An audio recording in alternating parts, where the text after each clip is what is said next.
How's it going, everyone? This is Dan from No Ordinary Nerd, and we have an awesome treat for you guys. We have Sam from the band Handsome Young Ladies. How's it going, Sam?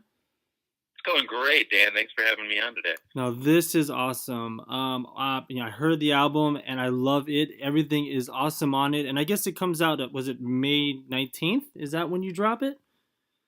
May 17th. May 17th. So, basically about 2.5 weeks from time of right now when we're talking. So. Well, how exciting is that? So how is it? I mean, how was the whole producing of the album? Tell me about the process. Yeah. So our drummer, Jesse Sprinkle, he was in a bunch of bands on Tooth and Nail Records like Demon Hunter and Poor Old Lou and Dead Poetic, and he has a studio kind of nearby me here in upstate New York, and so we tracked it all there and kind of produced it, so to speak, ourselves. But then we had his brother Aaron Sprinkle mix it in Nashville, who he recently did the new Newfound Glory Story of the Year and Berlin Records.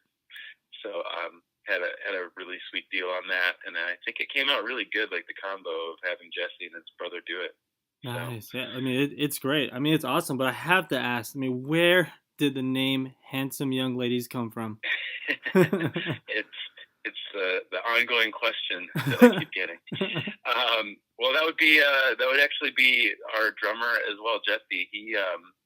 We were at a New Year's party, like the day after we decided to do the band, and the people that were having this like New Year's Day party and hosting it, the wife of the couple was saying that all of her kids look like her husband, except for her youngest, who is a boy, mm-hmm. and that every time she uploads a photo of her son to Facebook, the facial audio recognition actually recognizes as her, like automatically tags her when she uploads a picture of him. And then that's when Jesse responds, "That's just because you're such a handsome young lady." And we all laughed, but I was like, "That's the name. That's the one." So we went with it and embraced it in full, and it always is a conversation piece.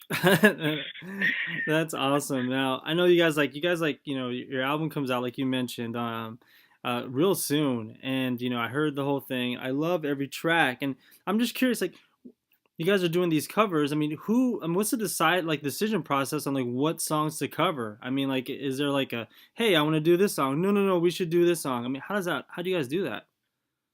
Well, to be fair, I pretty much pick most of what we do, mm-hmm. since I'm like the singer. Mm-hmm. So I guess like my decision process, there are some songs that we cover that are kind of just like crowd pleasers that we'll do, but we wouldn't want to like put those on our record. Right. So like every now and then we'll do like a Journey song, but we'll even do it like totally different than Journey would do it, But my decision process comes from like my personal style, mm-hmm. and so like I'm really I like a lot of 80s pop and new wave, and then I love like soul from like the 70s and stuff like that. So I lean more towards that jazzier, soulful kind of stuff.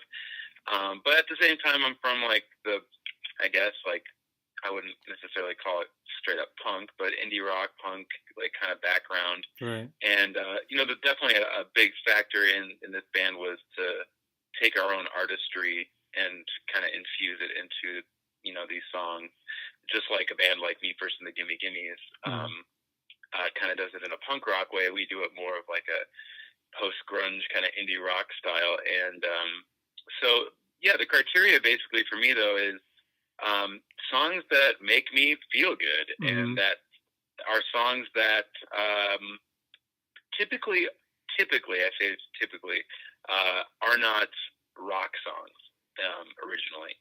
Um, so I mean, we did like the Police, we did Roxanne, but that was a much more like distorted kind of version that we did of that song. So it was easier to do like a Police song and make it more indie rock, you know. Um, but yeah, those are the kind of guidelines for me. Huge Sade fan, huge Earth, Wind and Fire fan, huge Right. Michael Jackson fan, all that kind of stuff. So Oh, see, that's awesome, and I'm glad you kind of brought that up, like stuff that you listen to, and like some of your, the music that you're into. I mean, who are some other your like musicians that are like your biggest influences? some of my biggest influences. Hmm. Yeah. Well, I mean, I like a lot of. I'm not going to say every artist that we covered on this record, but a lot of the artists that we covered on the record are ones that I'm a big fan of. I think the Police is probably I would probably say my favorite like rock band. Like collectively, like their records are pretty flawless in my opinion. But I don't know. There's just so many. Where do I go? Like I always have a hard time answering this one because so many styles and eras that I Right. love. Yeah. And I guess one artist that I love, who I haven't been mentioning in interviews, but kind of thought about it in hindsight, who I'm really influenced by, is this female like singer songwriter by the name of, well, she goes under the alias Estero, and she kind of started out in like the late '90s in the trip hop scene, and she did some major label like stuff after that that was a little different. But I really dug her second record, Yeah. and also love like bands like Glassjaw and Head Automatica and stuff like that. But then like Faith No More, bring me back to that. Oh man. Yeah. That kind of stuff, so awesome. Yeah, I don't know. I feel like I could just talk about music all day. Yeah, it sounds like, I mean, you hit all kinds of different like genres. I mean, you're talking different years and decades, and um, I kind of like when I listen to the album. I mean, you're hitting like a lot of different like decades there. I mean, you got the Sign on there by Ace of Base. I mean, that was awesome. I mean, I don't know anyone who like especially growing up. I was like, oh my god, that thing was always on MTV. I know, I know. That's, to me, that song kind of embodies like the perfect pop song of the '90s. Like, I don't know, that's just, to me, that's right in the mid '90s, right, or like Yeah, '93, I yeah, think that was. So I don't know, like to me that just growing. I had that cassette, I had a Walkman at the yeah. time. I had that like, cassette, and so like I was bumping that in my headphones. So yeah, that was a huge hit. There's a bunch of '90s ones. Like I'm a sucker for '90s music. It would be very easy for me to just do all '90s stuff, but actually, I've just been trying to like ration it out and like kind of appeal to everybody. And I do, especially, even though I love the '90s, I do think that the '70s and even the '80s, like some of the strong or the song like pop structures are just so different and like really just well written. And like in the '90s, not going to say that they're not well written, but they're a little bit more simplistic, I would say, as opposed to some of that '70s and '80s stuff. Like you guys, I mean, I know I'm assuming like you're coming up with ideas for like some of these songs or what to cover. I mean, is there like a song that you have in your head like, no, we're never gonna do that? Is there a song like that you have? Um, Wagon wheel. Please, like God, no. Like there are people, I'll play gigs and people want me to play wagon wheel. I'm like, no, please, no. Yeah, I don't know. We do Sweet Caroline, and that was kind of a stretch for me. Yeah. But it actually, we kind of put our own. Once again, we kind of put our own thing on it, and actually, I think we're going to close our next cover album with that one. So, Yeah, that's um, awesome though. I mean, that's kind of cool. I like that. I mean, yeah, you're covering a song and you can change it the way that you like it and cover it the way you like it, and it just makes it fresh again. yeah, Um, exactly. Well, I mean, and look at like an artist like as simple as like Whitney Houston. I mean, she did, like The Bodyguard's the #1 selling soundtrack of all time. mhm. And it has like at least 3 covers on it that she did. It has I'm Every Woman by Shaka Khan. It has "I Will Always Love You" is the biggest one, which was Dolly Parton's song, Yeah. and I think she even covered like "Jesus Loves Me" on that. So Yeah. it's like okay, well, I mean, best cover artist ever, Whitney Houston, she Yeah. wins. She Yeah. completely revamped songs that were amazing already, and are debatably. I mean, I can say it as like an outside person saying that I think they're better. That's just my opinion. But I would never say that about my own covers. You know what I mean? It's just a different thing. It's your own thing, and it's the ear of the beholder, as they say. So. Yeah, like one thing I liked, one of the songs that I really liked on your album was when you guys did Love Fool on Oh there. yeah.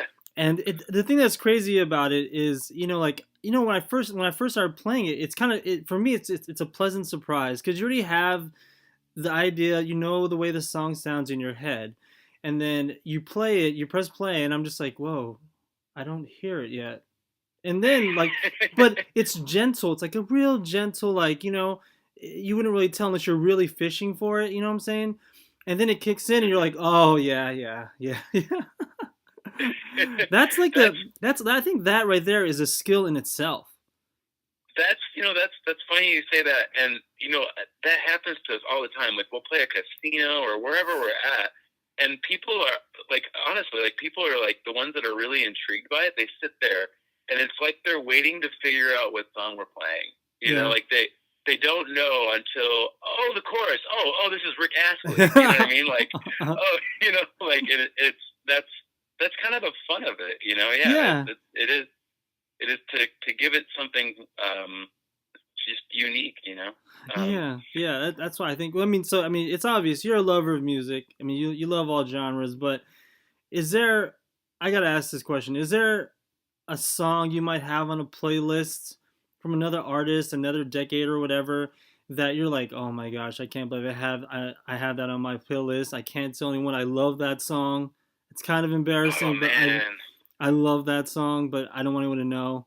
Well, I mean, I don't know. I'm pretty transparent, and I really don't see. Like, here's my whole motif in life is just like, if you like Nickelback, good for you. You know what I mean? Like, Right. I don't, but like, if that was what floats your boat, you know what I mean? All of us are different, and who am I to say that Nickelback's bad? Like, Yeah, to me, yeah, like they don't appeal to me, but are they really bad? Like, they obviously make well structured pop music for whatever their market is, right? yeah. So anyway, that being said, as far as like guilty pleasure, I mean, a lot of the stuff that is on like that we cover is, you know, we had like a really good compliment from a festival we did at the end of last summer, and somebody said, I think they posted on our Facebook page, but they go, these guys take songs that you usually want to turn off on the radio and make them listenable again, like or something like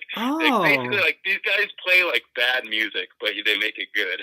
Like, actually, and that's a good compliment. That is good. but I totally disagree because I must have like bad taste or something because I love Sade. Like I love like that kind of stuff, and I'll embrace it to like its full. Like you know, but right now, I don't know. I basically I have the whole like we're sort of doing pre-production for album number 2 right now. Yeah, yeah. So I have like the rough list of songs that we are uh, choosing to cover, and I'd say it's a tough one. I mean, I don't think a guy's supposed to cover this, but we're covering Britney Spears. Oh, yes, yes, yes, So yes. that I'll just say that we're covering a Britney Spears song, and we're putting our own flair on it. And every time I play that song live, like by myself or with the band, it immediately goes over. And I'm surprised, like people that are like older than my parents, like know Britney Spears. You know what I mean? So it's like, wow, I'm glad you like this. Yeah, So there's my guilty pleasure, I guess. that's awesome. I mean, I love all the music from the '90s. I mean, if someone were to look through like my playlist, you'll see a lot of like boy band stuff that I'm like, oh, I don't know how that got in there. That's weird. I don't know why I have. I don't know how Bye Bye Bye got in there by NSYNC. That must have been my daughter. You wanted Drake, right? You're looking up Drake? No, yeah. Yeah, I get a lot of that, but I guess like as a parent, I mean, I just have to listen to whatever she likes, so I just kind of have to, like that just for like bonding. You know what I'm saying? It's like, okay, I understand that, but I don't understand the Yeah. baby shark thing. But I mean, whatever, uh, that's fine, But I mean, I like it. I mean,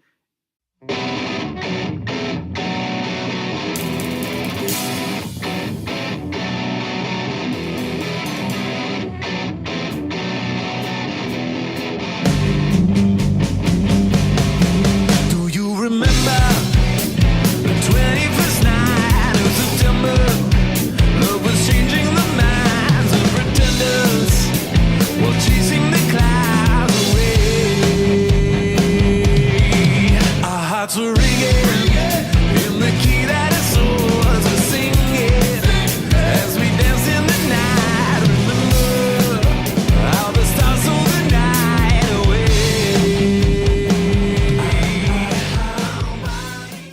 now, no, I don't know if you know much about like what we do, but what we do is we're a podcast that deals with like mental illness, anxiety, depression, but how we use nerd culture, which is like video games, comics, anime, movies, and how we use that to escape, mental illness and depression. Like for example, for me, it's always been video games. Like I've been a video gamer since I was a kid. And I looked at your Instagram, and I happened to see something kind of in the background. I saw a Game Boy, and I'm wondering, Yes. I'm wondering. I mean, are any of you guys gamers, or I mean, well, that's classic. Well, so I think that our bass player Tony, Mm-hmm. he's more up to date with like new stuff. Mm-hmm. I'm old school. Like I basically went from like Super Nintendo to like a 4-track and started recording music. Like Yeah. junior high school era, and so that became like my interest over video games. But I'm still like I have 2 children, and we have a Super Nintendo, and Yeah. we're jamming like Yoshi's Island right now. Oh yeah, that's classic. Yeah. I mean, I love classic video games like that. I mean, I could play that all day long. I started my kids off right, I think, because my friend hooked me up with a throwback Atari like a year and a half ago. Mm-hmm. So I started my son on the Atari, and he thought that was amazing. And then I gave him my old school Game Boy, which is still in impeccable condition. And then now we worked our way up to Super Nintendo. So Nice. but as far as mental illness, like and anxiety and depression, yeah, I mean, of course, like it's a really important thing to talk about. I mean, a lot of people don't ask for help either, Right. And I definitely think that there's just a lot. I mean, it's a big. We could talk about that for a while. I mean, Yeah. it's, in general, but I mean, yeah, like, I don't know. I've gone through things like that too. I mean, I had anxiety for a good. I mean, I don't deal with it on the regular, Mhm. but I went through a time in my life that was really tough. Maybe 2.5 years ago, and I had it for like the better part of a year, and that was really hard. And I'm glad that I went through it because I can actually relate to the people that live with it every day of their lives. It's like whoa. So, do you struggle with that as well? Yeah, I do. Anxiety and depression are like really big with me. I think, and I think that's the reason why, like, video games were such a big deal to me. It's because, like, when people suffer, it makes you feel like you're the victim, but when you're playing video games, you're the hero. I'm the hero in this world. I saved the princess. In this Mm-hmm. one, I'm not the one who's getting, this in this world. So it was always really big, with me. I mean, and that's why I've always had that weird debate with people, and they're like, "Yeah, video games are not good." I'm like, "No, they're good." I mean, you might they may be, it depends. I mean, it's always like, you have to have moderation, of course, but Yeah, yeah. if it helps you escape and it helps you get back to center, then I mean it could be a tool to get you away from that. And I'm assuming that when you were going through your period, I mean, music is probably one of your biggest ways to like just relieve like stress and like whatever you're going through, right? I'm assuming that's what you did. Well, So I was like writing. I'm used to writing original music actually, Mm-hmm. and I've made like 10+ records, previous to Handsome Young Ladies, like in different bands, and but I was actually writing a record that, and then my life kind of flipped upside down, so to speak, on all kinds of levels, which are too much to go into in this conversation, but it was very crazy and surreal, and so when I got that anxiety, I actually had to put all of that on the back burner, and I actually had to switch. I was in a process of switching careers and just everything in life at the same time, and so I just asked myself the question, like, okay, well, you're an original musician, you want to make your own music, but look at these guys doing covers out there, like they're making enough to get by. Like I have friends that make insane amounts of money in like party bands, Mm-hmm. and I was thinking, well, I mean, there was this quote that kind of stuck out to me. I was kind of, again, I was trying to like just better myself at the time, like listening to like motivational speakers and things like that. And this guy Les Brown, he had this quote, just basically like if you want to like obtain or become, like if you want to obtain something that you've never had before and you want to do something that you've never done before, you essentially have to become someone you've never been before. Oh yeah.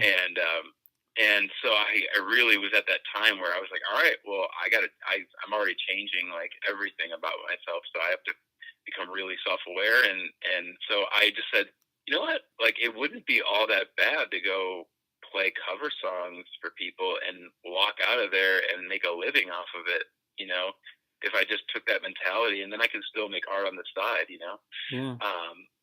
So that was kind of like how I went into it. So I actually had to focus on doing covers, and so during all that time I was learning covers during that anxiety. I would definitely echo the point that, yeah, you're right, like probably because I had to learn like 30 or 40 songs within like 4 months time, and then on top of that, like develop my own kind of thing on top of them.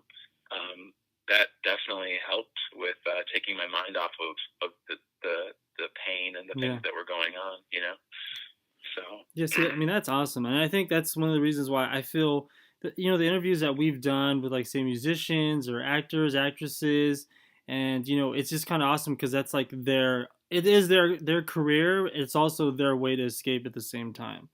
So it's like, mhm. which is like, it's very inspiring.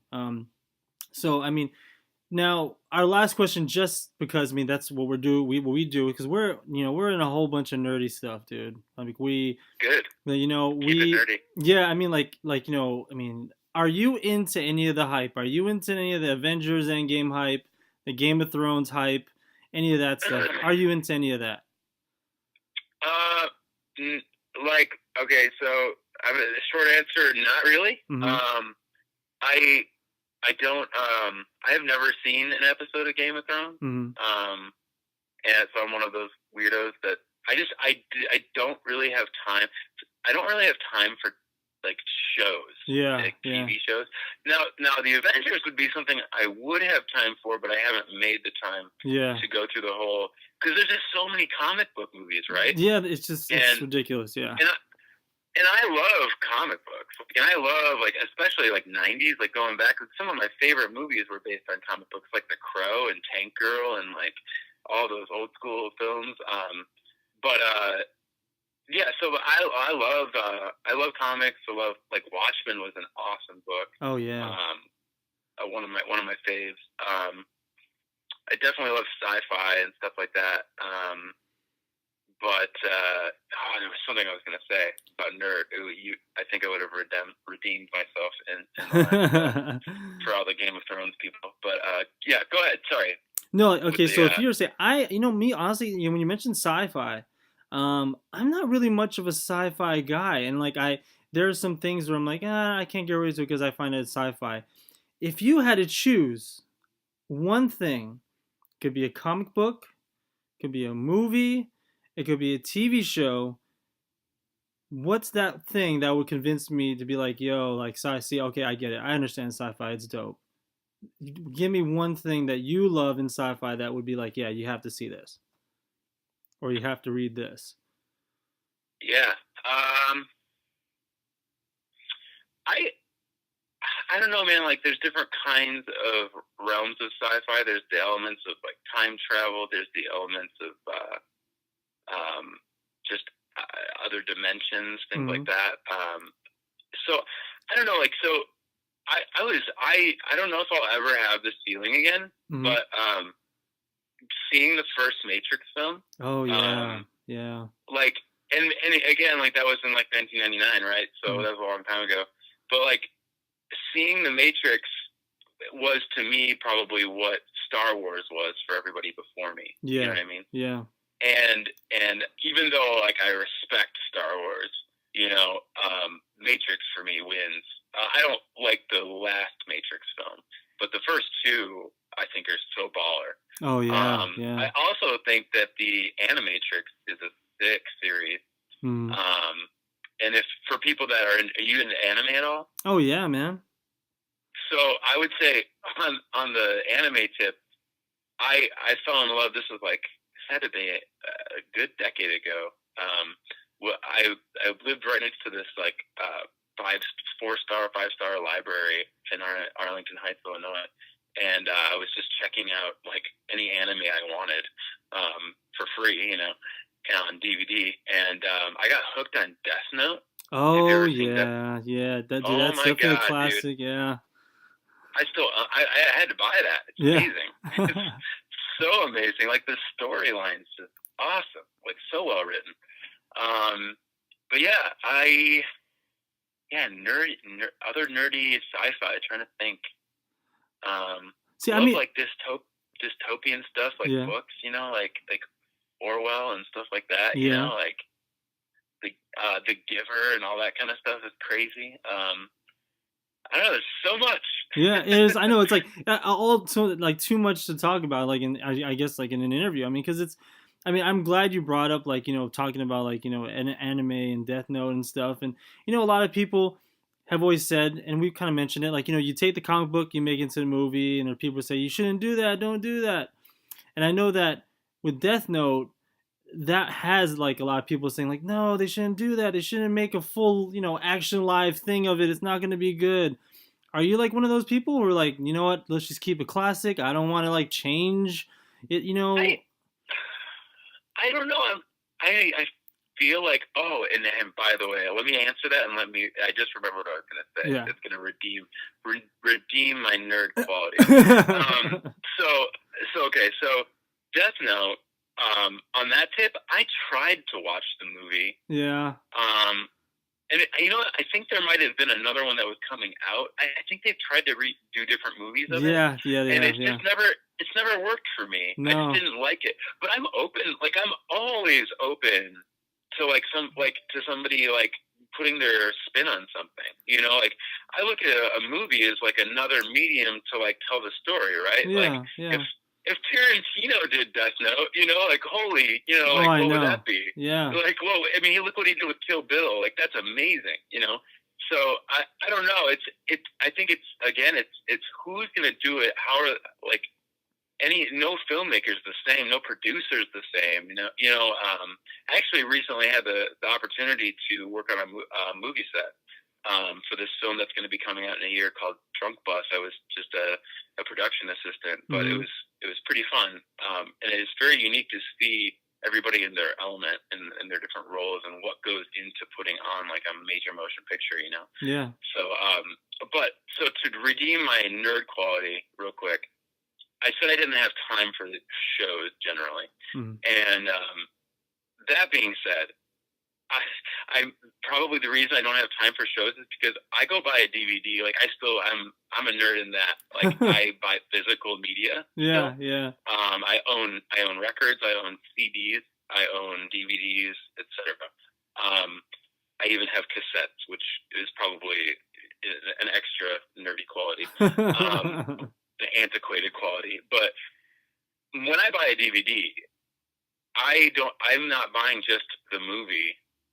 I go watch the commentary on that movie. Oh Like yeah. that. Yeah. That is like, why wouldn't you want to do that? Like, in my mind, like, I don't meet many people like me, so I think maybe I'm in a good place here talking to you. Oh yeah, for Um, sure, for like, sure. go watch. Like, you go watch Donnie Darko, and it's like Kevin Smith is doing the commentary. This is sick. You know, like, so I mean, you just never know what you're gonna get with a commentary. And somebody who I love who does commentaries for all of his films is Robert Rodriguez. Yeah, Dude does a commentary for everything, and you can't get Tarantino to do a commentary. It's like, come on, man. I know, I The know. only movie I've ever seen with Tarantino doing the commentary on was Dusk Till Dawn, because it's a Robert Rodriguez film and he started it, you know. Yeah. So, but yeah, that's my extra nerd quality, I would say, is just because I don't dig on all the hype of the shows, and I can be kind of a skeptic and like late coming to like new stuff. Yeah. Like I love like Jack Nicholson and like Hitchcock and like old stuff too. You know, like there's something about old films and stuff like that where they didn't have all this technology, so the acting itself is like an art. It's such an art, you know. The lighting, like Kubrick films. Oh my God. Oh you know? yeah, I know. So yeah. Dude, I'm totally with you when it comes to like collecting all the media, dude. Just because, I don't know. For me, I just like looking at them. You know, honestly, like, Yeah. it's like I don't want my books on like a Kindle. You know, I want to look at the book. Yeah. I want to, Yeah. I want to read it. I want a hardcover of it. You know, I want to look at all my, DVDs and like, their case. I just want to like admire them. You know what I'm saying? Mm-hmm. I want people to see the collection. I don't be like, hey, I got it on this, I have all the movies, but it's on this little file. I mean, who wants to look at that? You want to look at my folder and see every movie I got? I don't like that. Yeah, it's like if like Ralph breaks the internet, like you're okay because you got your collection. You know what I Yeah. Yeah. I mean, I don't know. I mean, that's just, I don't know. The only thing that sucks about that is when you have to move because you got to move hella crap. But yeah, but it's kind of like a badge of honor, you know. Yeah, so, it is. Yeah. Yeah. No, I'm the same way, and I still will go. Like, I don't usually. So like, there's two sides to it. Like sometimes if I find a director that I really like of a film, like I'm like, man, I gotta see what else the director's made, right?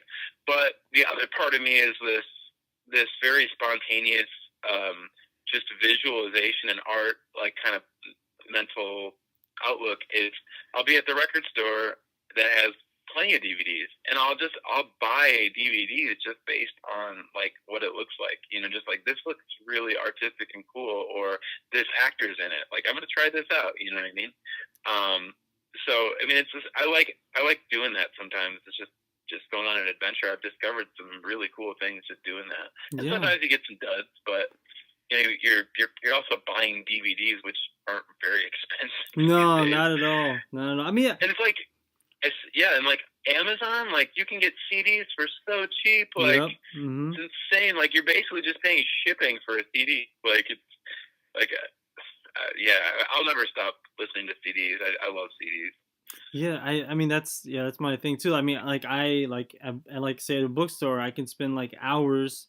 Same thing with a music store. I can spend there for hours because you just never know what's going to be in the bargain bin. You don't know, Oh, yeah. Yeah. I mean, I mean that's like one of my favorite things to do, So, but remind our listeners when the new album comes out. Yeah, comes out Friday, May 17th. It's also it's available on vinyl. It's pink 180 gram vinyl. Wow. And also we have it on compact disc. We have hoodies. We have T-shirts. We have a website that you can go to if you'd like to pre-order it. You'll probably get it early. And that's at handsomeyoungladies.bigcartel.com, or you can go to our website, handsomeyoungladies.com, and find a link to the store there. So I recommend pre-ordering that album. It's good. It's real good. They got some good songs. We're going to play some clips from this on the final, edit of this.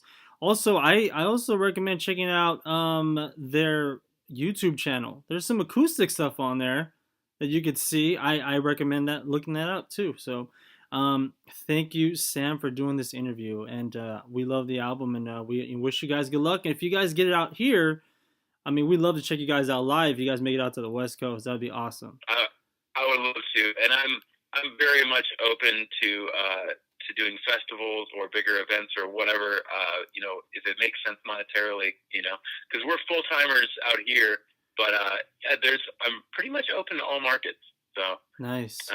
We'll see where that takes us here. All right, well, awesome. Well, thank you, Sam, for this interview, and we'll talk to you next time. You have a great day. All right, thank you so much, Dan. All right, man. Bye. Peace.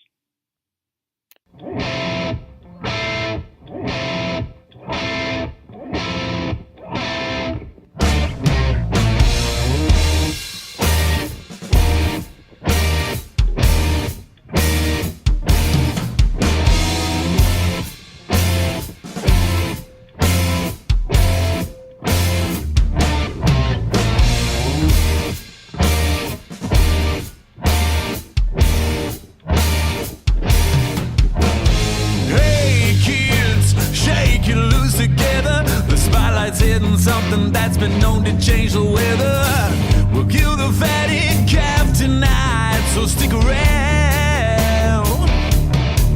You're gonna hear electric music, the solid walls of sound. Say Kenny and Ronnie, have you seen them? Yeah. Oh, but they're so spaced out. But Benny and the Jets.